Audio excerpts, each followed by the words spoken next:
তোমাদের একটা ফানি গল্প শোনাই। তো যাদের মন খারাপ আছে অবশ্যই মন ভালো হয়ে যাবে, এটা আমি কথা দিতে পারি।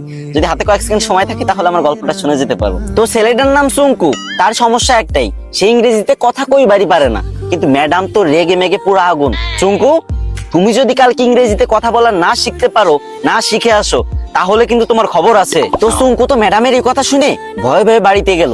তারপরের দিন চুঙ্কু যখন স্কুলে আসতেছে, তখন অনেকক্ষণ আসার পরে দেখতেছে একটা ছেলে একটা মেয়েরে বলতেছে কলে, হ্যালো ডার্লিং। তখন চুঙ্কু বলল, এই তো পাইছি রে, এটাই তো ইংরেজি। আরে আল্লাহ, এত সহজ কথা আর আমি শিখতে পারি না। যাক, এটা আমি মুখস্থ করে নি। তো চুঙ্কু মুখস্থ করে নিল, হ্যালো ডার্লিং।